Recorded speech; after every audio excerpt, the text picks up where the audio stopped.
12월 31일은 1년 중에 똑같은 24시간, 똑같은 하루입니다. 그런데 이날은 조금 특별한 날이지요.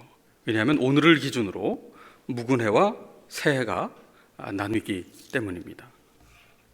1년이라는 세월은 어찌 보면 너무도 빠르게 지나가는 듯 보입니다.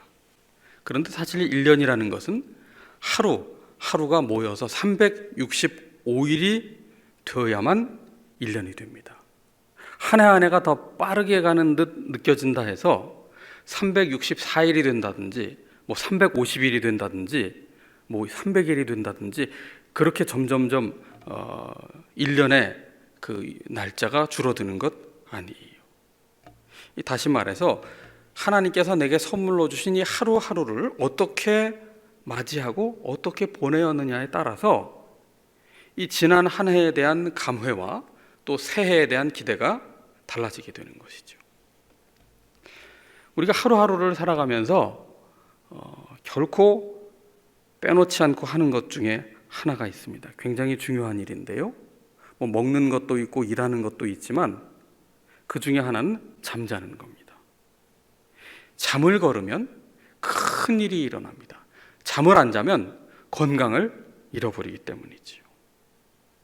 가끔 이런 생각을 해봅니다. 하나님은 왜 이토록 우리의 인생에서 비효율적인 이 잠자기를 우리의 인생에 끼워 넣으셨을까? 무려 하루에 3분의 1이라는 시간을 굉장히 그 의미 없는 소모적인 시간인 듯 보이는 이 비효율적인 잠자기를 설계해 놓으셨단 말이죠. 어떤 호스피스 사역을 하시는 목사님이 이런 얘기하는 것을 제가 들은 기억이 있습니다. 우리가 매일 잠자리에 드는 것은 죽음을 연습하기 위함이다. 잠을 푹 주무시면요, 그 다음날 아주 상쾌한 기분으로 날아갈 것 같은 기분으로 일어나십니다. 그런데 날밤을 새우면요, 새날이 와도 전혀 새날 같지 않습니다. 상쾌하지 않습니다. 눈이 퀭해지고 막 이 다크서클이 생기고 찌뿌둥하고 아주 힘들지요. 그러니까 새날은 누가 새롭게 맞이할 수 있어요? 하루하루 푹 주무신 사람이, 다시 말하면 하루하루 죽음을 연습한 사람만이 새날을 새롭게 맞이할 수 있고, 그렇게 365일을 산 사람이 새해를 새롭게 맞이할 수 있는 거예요. 다시 말해서 새해는 어떻게 맞이해야 새로워질 수 있느냐? 예수 그리스도 안에서 나의 옛사람이 죽어지고 내 안에 예수님께서 주님으로 좌정하셔서 사실 때, 날마다 그렇게 예수님이 내 안에 왕으로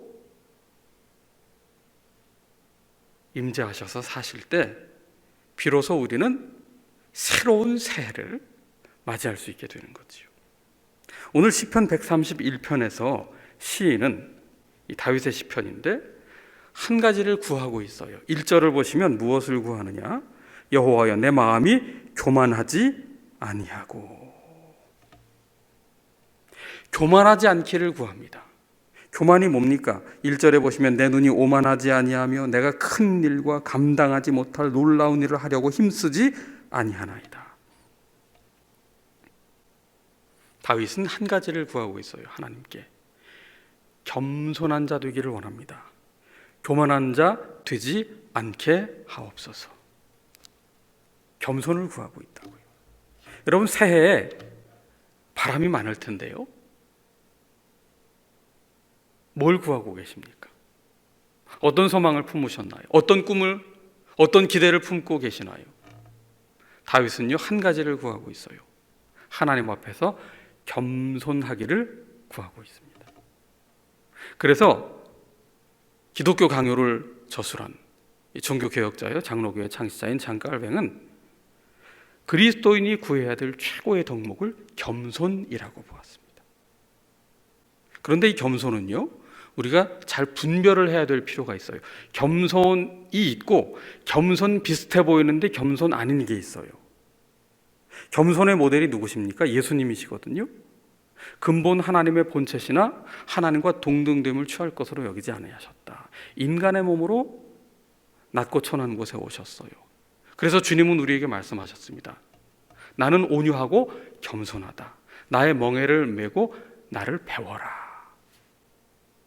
겸손하신 주님을 배우고 따르라고 주님께서 우리를 초청하시는데, 주님이 겸손한 분이세요. 그래서 우리가 겸손을 훈련하려면 주님을 배워야 되는데, 겸손할 마음, 주님을 배우고자 하는 이 겸손하고자 하는 마음이 있는 사람이 겸손한 사람이에요. 그럼 겸손 아닌 건 뭘까요? 겸손한 사람으로 알려지고 싶어하는 사람이에요. 겸손한 사람인 듯 인정받고 싶어하는 사람입니다. 좋은 인상을 풍기려는 마음이죠. 이게 교만이고요. 그래서 예수님께서 겸손한 듯 보이려고 했던, 그렇게 시장에서 금식한다며 기도한다며 또 구제한다며 이렇게 좋은 일하는 것처럼 자기를 포장해서 사람들 앞에서 높아지기를 원하고 인정받기를 원했던 종교인들, 그들을 외식하는 사람이다, 위선자다, 겸손한 듯 보이려 하나 결코 너희 속에는 겸손이 없구나, 그렇게 말씀하신 것 아니겠어요? 여러분, 우리가 그러면 어떻게 해야 겸손할 수 있을까요? 여러분, 겸손은 조금 전에 드린 말씀처럼 주님께서 내가 바로 겸손한 자다, 나를 배워라 그랬거든요. 그러니까 겸손의 모델이신 주님을 배우지 않고는 우리는 겸손에 이를 수가 없어요. 겸손한 사람인 듯 포장은 할 수 있겠지만 그 속 중심이 겸손하기는 어렵단 말이죠. 그래서 많은 경우에 겸손에 실패하는 이유가, 왜 실패하느냐? 불완전한 나 자신을 자꾸 겸손한 사람인 듯 보이려고 애를 쓰니까 겸손에 실패하고 말아요. 겸손의 근거는 하나입니다. 겸손의 본을 보이신 예수님을 배우는 거예요. 완전한 모델이신 하나님을 향하는 겁니다. 그러니까 우리의 죄성과 우리의 비참함과 우리의 연약함을 아무리 되새김한들 그것을 통해서는 겸손해질 수 없어요. 우리의 죄악의 실상을 볼 때 우리는 비참함을 경험할 뿐이지 거기에서 어떤 겸손함이 나오지는 않는다는 거예요. 어떻게 해야 겸손해집니까? 그 무한하신 하나님의 사랑, 우리의 죄성, 우리의 연약함, 우리의 비참함과는 비할 데가 없이 온전하신 그 하나님의 그 충만하심, 우리의 죄악을 알고도 우리가 아직 죄인 되었을 때에 그 아들을 우리에게 증표로 내어 보내주신 그 하나님의 비할 수 없이 그 큰 사랑에 우리가 초점을 맞출 때, 그때에야 비로소 우리가 겸손에 이를 수 있게 되는 것이죠. 다윗은 겸손을 구하고 있는데요, 우리가 새해 구해야 될 것이 많지만 오늘 본문에 비추어 볼 때 2021년에는 우리의 삶이요, 우리의 신앙의 모델이요, 우리의 인생의 주인이시고 왕이신 예수님을 더 배우고 예수님의 겸손을 담고 싶습니다. 이 기도 제목 한 가지가 우리에게 있다면 얼마나 복된 한 해가 될 것인가 생각을 해보는데요, 다윗은 이 겸손의 모델로 누구를 제시하느냐 하면 2절을 보시면 젖된 아이가 등장하고 있어요. 2절에 실로 내가 내 영혼으로 고요하고 평온하게 하기를 젖된 아이가 그의 어머니 품에 있음 같게 하였나니 내 영혼이 젖된 아이와 같도다. 겸손의 모델로 다윗은 젖된 아이가 어머니 품 안에 안겨 잠든 상태를 묘사하고 있습니다. 이것은 아주 만족한 상태고 아주 고요한 상태고 아주 평안한 상태예요. 젖을 충분히 먹은 아기는요, 잠을 푹 잡니다. 젖을 충분히 먹지 못한 아기는요, 잠을 자기는커녕 칭얼대고 울고 온 가족을 다 깨웁니다. 충분히 젖을 먹어야만 아기는 만족할 수 있어요. 우리 인생의 불만이, 우리 인생의 결핍이 어디로부터 오는 걸까요? 아기가 엄마 품에서 젖을 먹지 못하면 만족이 없듯이 하나님의 형상대로 지음받은 우리가 하나님의 품 안에 안기지 않으면, 하나님의 그 품 안에서의 그 충만한 사랑을 우리가 공급받지 못한다면 우리의 연약함을 초월해서 비할 데 없이 크신 그 사랑으로 품어주시는 그 하나님의 사랑을 등진 채로는 우리의 마음의 만족은 결코 이루어질 수 없다는 거예요. 하나님을 등진 채 그 목마름을, 그 배고픔을, 그 결핍을 해소하려고 할수록 우리는 헛된 것에 중독이 되는 거예요. 쇼핑 중독, 니코틴 중독, 알코올 중독, 도박 중독, 성 중독, 일 중독. 저땐 아기는요, 충분히 배가 불렀기에 엄마의 품속에서 잠을 잔다고요. 잠을 자. 잠이 얼마나 중요해요. 잠을 푹 자야 건강하고 면역력도 생기고 키도 쑥쑥 자라는 거 아닙니까? 잠을 잘 자야 잘 살 수 있는 거예요. 잠은 죽음의 연습이라고 했잖아요. 잘 죽어야 잘 살 수 있는 겁니다. 그런 의미에서 젖된 아이가 어머니 품속에 안긴 장면을 한번 상상해 보십시오. 아기를 키워보신 분들, 또 손주를 보신 분들, 그 새근새근 그 숨쉬며 잠든 아이의 모습을 보고 있노라면 세상에 그렇게 평화로운 장면이 있을 수가 있겠어요? 예. 얼마나 평화롭고 얼마나 만족하고 얼마나 예쁜 모습입니까? 뭐 더 바랄 게 없어요.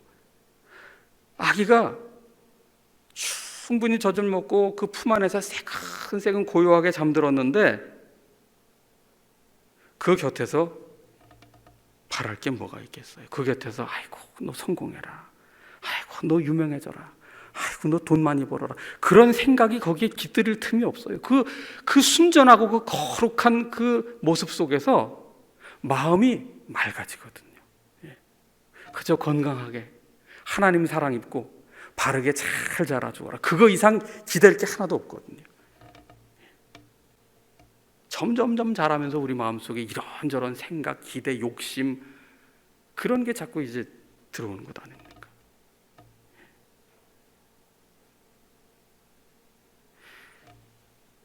무엇이 만족이고 무엇이 평화예요? 일상에서 갓난아기가 엄마 품속에 안겨 잠든 모습이에요. 이거 뭐 대단한 것 아니에요. 먹고 잘 자는 겁니다. 그런데 이게 만족이고 이게 평화고 이게 겸손이란 말이에요.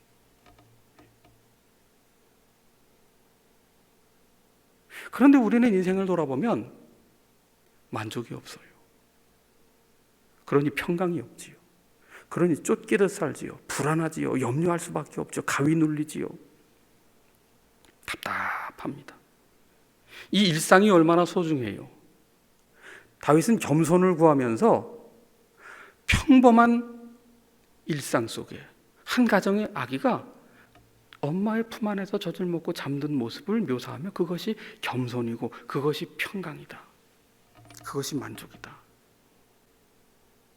우리에게 일상이 얼마나 소중한지를 코로나가 비로소 우리에게 알려줬다고요. 코로나가. 마스크를 안 쓰고 다니는 것이 소중하다는 것을 코로나가 알려줬고요. 마스크 안 쓰고 누구든 마음껏 만나서 대화하고 거리낌 없이 만나서 식사하고 함께 여행하고 함께 웃고 함께 찬송하고 함께 기도하고 함께 모여 예배하고 수련회 가고, 이 일상이 얼마나 소중했다는 사실을 코로나가 우리를 알려줬다고요. 코로나 너무 미워하지 마세요.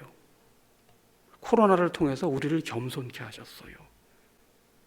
대박보다 소중한 게 소박한 삶이고 자랑할 것 많은 삶보다 더 중요한 게 겸손한 삶임을, 그 평범한 일상 속에서의 만족을 누리고 평안을 누릴 줄 아는 것이 바로 겸손임을 하나님은 하늘의 별을 딸 것 같은 이 시대에, 교만이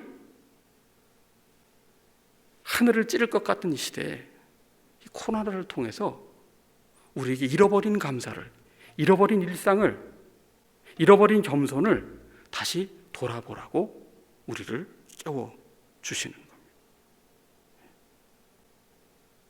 그걸 발견하기 위해 지금 우리가 이렇게 큰 비용을 지불하고 있는 것 아닙니까? 다윗은 겸손을 바라고 젖된 아기가 어머니의 품 안에 누워있는 것 같은 모습을 조명해 주면서 3절에 뭐라고 고백합니까? 이스라엘아, 지금부터 영원까지 여호와를 바랄지어다. 하나님을 바라라. 하나님을 기대하라. 하나님을 신뢰하라. 그러기 위하여 겸손하라.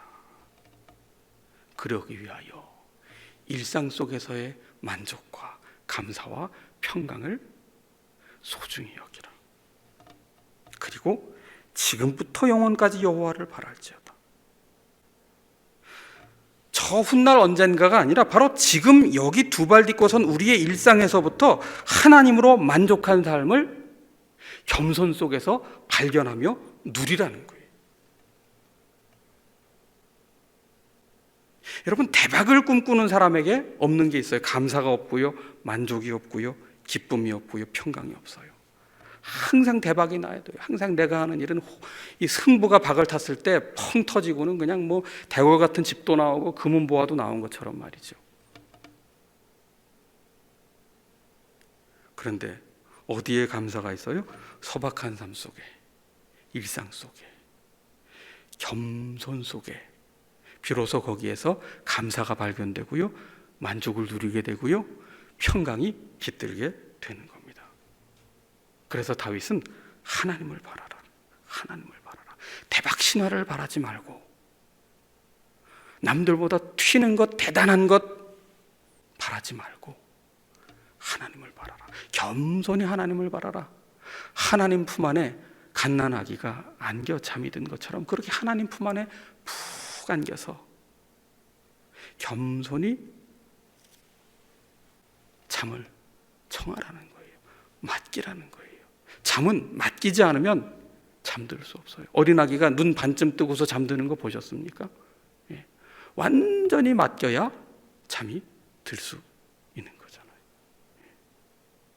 2020년 무엇이 우리를 잠 못 들게 했습니까? 잠을 잘 자야 돼요. 잘 맡겨야 돼요. 잘 죽는 연습을 해야 돼요. 그래야 예수님이 내 안에서 사세요. 그래야 만족이 있고 감사가 있고 평강이 깃드는 겁니다. 그것을 다윗은 여호와를 지금부터 바라라. 하나님을 바란다는 것은 신뢰한다는 것이고요. 다른 표현으로 하자면 하나님께 맡기고 기도한다는 것이죠. 하나님을 구한다는 거죠. 여러분, 새해부터 겸손히 하나님을 구하고 하나님을 배우기 위해서 기도의 자리를 다시 견고히 하십시다. 우리가 기도를 새롭게 결단해서 시작할 때 마주하게 되는 현실이 있어요. 기도를 하기 시작하면은요, 우리가 얼마나 피곤했는지를 알게 돼요. 찬송가에는 내 기도하는 그 시간 그때가 가장 즐겁다라고 되어 있지만 기도 10분만 해보세요. 하품 나오고 힘들고 시간이 1분 1초가 그렇게 안 가요. 유튜브 볼 때는 1시간도 배터리 방전 상태 막 이렇게 돼버리는데 기도하는 거는요, 이게 10분 지났나 봤는데 5분도 안 지나거든요. 우리가 얼마나 피곤하게 살았는지를 알게 되고요. 또 기도할 때 뭘 발견하게 되냐면 내가 얼마나 염려 속에 찌들어 살았는가를 또 발견하게 돼요. 기도하다 보면요, 기도 제목보다 염려하던 것들만 막 얽힌 실타래처럼 막 쏟아져 나오거든요. 하나님과 함께 거하는 그 시간 속에서 우리가 발견하게 되는 건 뭐냐면 하나님에 대한 생각이 아니라 우리에 대한 생각이 얼마나 가득했는지를 기도 시간에 비로소 발견하게 됩니다. 하나님과 1대1의 시간이거든요. 만남의 시간입니다. 사귐의 시간입니다. 기도의 시간이라는 것이.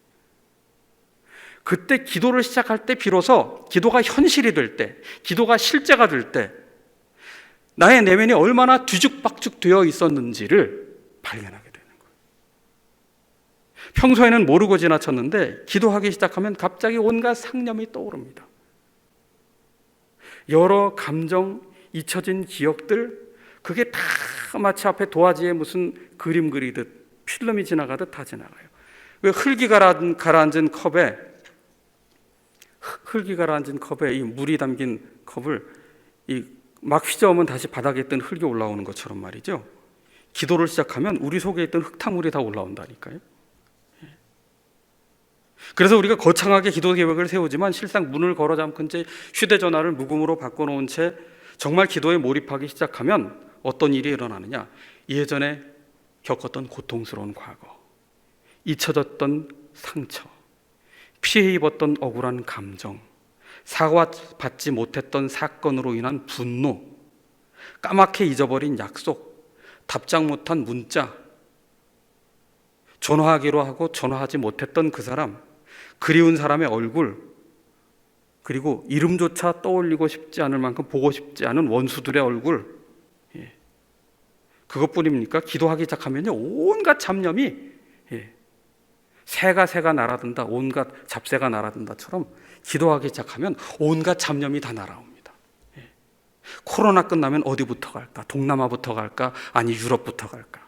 별별 뜬금없는 상상을 합니다. 통장에 돈도 없는데 말이죠. 내년에는 승진이 될까? 대박날 사업 아이템 좀 없을까? 은퇴 후에 노후는 어떻게 살아야 되나? 허리가 또 쑤신데 병원을 가야 되나 말아야 되나? 냉장고 저 뒤에 뭐가 있었는데 그거 꺼내서 오늘 저녁에 요리를 해야지.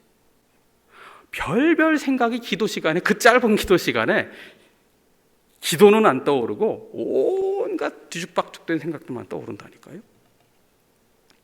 그러니까 막상 우리가 기도를 시작하면, 신년이 돼서 기도를 시작해야 되겠다 그러면 무슨 거룩한 바람이 불어오고 뭐 내 마음을 하늘로 뭐 띄워줄 것 같고 무슨 뭐 그렇지 않아요. 성령으로 충만해지고 뭐 기쁨과 찬송이 막 속에서 절로 올라오기는커녕 이 안절부절 못하고 뒤죽박죽인 채로 시간이 언제 지나가나 하다가 시계만 보고 있다고요. 기도는 안 되고 잡념만 올라오고 말이죠. 그럴 때 당황치 말아야 돼요. 그럴 때. 지금까지도 기도 안 할 때에도 내 머릿속에는 하루 종일 그 잡념이 있었다고요. 온갖 염려가 있었다고요. 그게 갑자기 기도 골방에 들어갔다고 해서 갑자기 다 정리가 되고 어디 사라지고 잊혀집니까? 해결이 됩니까? 그런 일 절대 일어나지 않아요. 그런 기적이 기도한다고 일어나지 않습니다. 기도는 요술방망이가 아니에요. 문제를 잊어버리게 만드는 진통제도 아닙니다. 기도를 시작하면 가장 먼저 창고 속에 처박아 두었던 그 무수한 잡념부터 다 떠오르게 되어 있어요. 그런데 여기서 중요합니다. 기도를 꾸준히 훈련하고 반복하다 보면 이 잡념이 사라지지는 않지만 조금씩 줄어들고 조금씩 기도에 집중하게 된단 말이죠. 이게 훈련의 유익이에요. 훈련의 핵심은 반복입니다. 반복할 때 중요한 건 멈추지 말아야 되고, 내가 좀 멈추더라도, 약속을 지키지 못하더라도 스스로를 자학하지 않는 것이 굉장히 중요합니다. 내가 잡념을 없앨 수 없다고요. 그런데 날마다 기도 시간을 충실히 지키고자 하면 규칙적인 루틴을 형성하면 처음엔 5분, 처음엔 10분, 그 다음에 15분, 20분, 어느새 서서히 잡념의 비중이 조금씩 줄어들면서 내 머릿속의 잡념과 마음과 이 몸이 함께 매일의 기도의 리듬을 타기 시작하는 거예요. 이게 중요합니다. 기도를 시작했다고 해서 엄청난 응답, 대박 터지는 기도 응답 그런 거 바라지 마십시다. 기도의 리듬을 타는 법을 배워야 돼요. 하나님이 리드해 가시도록 하나님께 손을 얹고 하나님이 끄시는 대로 그 리듬을 타면서 기도를 훈련하기 시작하는 거예요. 규칙적인 기도 생활이 우리를 하나님 품에 안기고 하나님께 맡기는 법을 배우는 겸손한 사람 되도록 이끌어주는 아주 좋은 매개체가 된단 말이죠. 반복이 중요해요. 포기하지 마시고 움츠러들지 마시고 가슴을 활짝 펴시고 기도를 시작하십시오. 여기서 가장 경계할 것은 익숙함이 주는 편안함에 속지 말아야 됩니다. 여러분, 사기꾼도 계속 사기를 치다 보면 자기가 대단히 훌륭한 사업을 하고 있는 줄 착각을 해요. 거짓말쟁이도 계속 거짓말하다 보면 자기는 항상 참말만 하는 줄로 착각한다니까요. 나쁜 자세도 습관이 되면 편하게 느껴져요. 여러분, 통증 중에 나쁜 자세에서 비롯되는 것도 상당히 많아요. 그걸 교정하려고 할 때요, 저항이 발생합니다. 나쁜 자세가 훨씬 편해요. 바른 자세로 가는 게 훨씬 힘들어요. 불편하단 말이죠. 영적 습관도 마찬가지예요. 기도를 훈련하는 것, 기도가 호흡이고 기도가 우리의 들숨날숨이 될 때 우리를 살리는, 활기 있게 하는 길인데, 그게 처음에 훈련할 때 불편하단 말이에요. 잡념이 든단 말이에요. 멈추지 마시고 낙심하지 마시고 익숙치 않은 것이라고 쉽게 포기하지 마시고 꾸준히 은근히 하십시오. 그리고 이건 혼자 못합니다. 예전도회, 남선교회, 구역 식구들에게 알리세요. 나 이제 기도할 거라고. 우리 서로 기도하자고. 정한 시간에 같이 기도하자고. 그렇게 서로가 서로를 기도할 수 있도록 씨줄과 날줄이 돼서 서로를 끌어줘야 돼요. 그리고 그 기도의 핵심은 맡기는 거예요. 어머니 품 안에 아기가 참 누워서 잠드는 것처럼 하나님 품 안에 맡기는 거예요. 그렇게 맡겨서 푹 자는 겁니다. 푹 자는 거. 잠이 보약이에요. 잠이 꿀맛이에요. 꿀잠 잤다, 그런 말을 아이들이 합니다. 그게 평강입니다. 그게 안전입니다. 그게 만족이거든요. 새해 무엇을 꿈꾸시나요? 다윗처럼 겸손을 기대하십시다. 어린 아기처럼 맡깁시다, 하나님께. 그리고 하나님을 지금부터 바라며 기도하십시다. 조금씩 영적인 한 걸음을 내디딥시다. 그럴 때 하나님께서 새해를 평강으로 지켜주시고 안전케 하실 것입니다. 기도합시다. 하나님, 우리가 무엇을 바라겠습니까? 주님을 배우기를 원합니다. 겸손하신 주님을 배우게 하여 주옵소서. 젖된 아이가 어머니의 품 안에서 평온히 잠들듯 하나님께 맡기는 법, 신뢰하는 법 배우게 하여 주시고, 지금부터 하나님을 바라며 기도를 훈련하게 해주셔서 새해 무슨 일을 만날는지 모르지만 하나님 안에서 진정 평안한 삶, 만족하는 삶, 감사하는 삶, 안전한 삶을 살아갈 수 있도록 우리를 겸손한 기도의 사람 되게 하여 주시기를 예수 그리스도의 이름으로 기도하옵나이다. 아멘.